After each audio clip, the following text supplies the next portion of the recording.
Okay, so last one for today.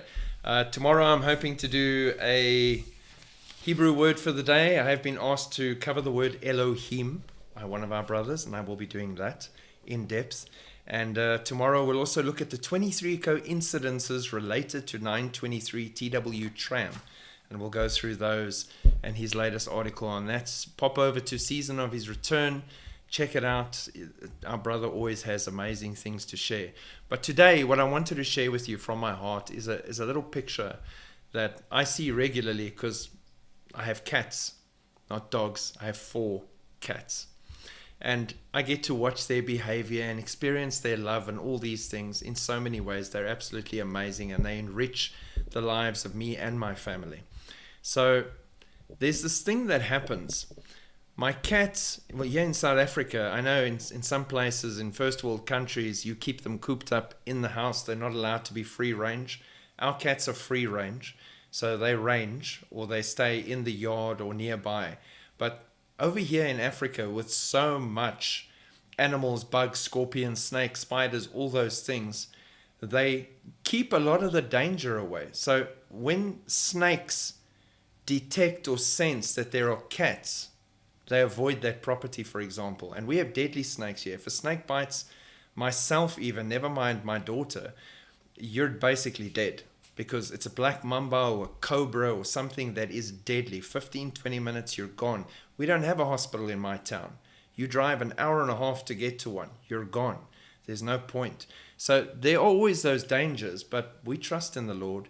And one of the upsides for me is cats make a difference in that sense. And it's beautiful how nature works. So before we lived here, they apparently had a massive snake problem. Snakes in this yard all the time. We moved in with our cats. We've never had a snake problem.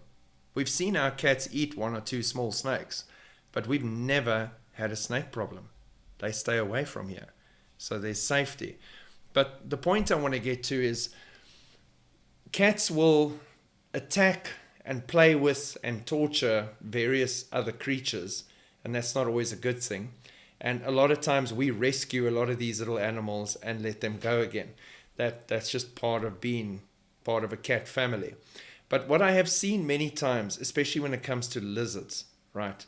They'll catch a lizard and then they'll play with it. So they'll play, and then let it run and then grab it and play with it.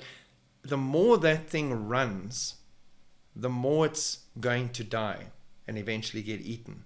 But every once in a blue moon, one of those lizards is cuckoos or clever, and they will turn around and attack the cat. They will jump at the cat, grab it in the face and bite, and just this tiny little thing against this massive feline. The cat's reaction is horror. It jumps away, shakes its head, and will take off in the opposite direction because it's not able to compute that this tiny thing is attacking me. What the actual heck? And you see that in nature too, where lions attack a honey badger and the honey badger chases that lion off, a massive lion. They don't expect that. And what it makes me think of is James 4 verse 7. It says to us clearly, submit yourselves therefore to God. So there's your instruction. Submit to God. Yourself, your entirety. Submit to God. Then resist the devil and he will flee from you. Now, thankfully, my favorite cat is sleeping and she doesn't hear me comparing her to the devil. I would never. But my point being, the devil doesn't expect you to resist him. The devil's built up a beautiful fear campaign. He expects you to run. And then he attacks. And then you gather your strength and you run. And then he attacks. And you run. And then he attacks.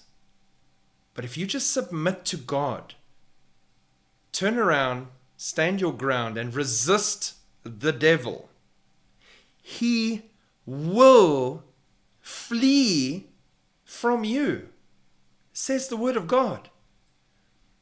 Now, I've tested this in ministry multiple times. It is true. Confirmed. He will flee from you. Because you're trusting in God. It's not your power. It's not human power. It is God's power. It is God's authority that stands against the enemy. Don't ever forget that. When things are going rough, when you're having a hard time, when you feel like it's blow after blow and the enemy's just chasing after you, maybe stop. Deep breath. Yahweh. Submit to God.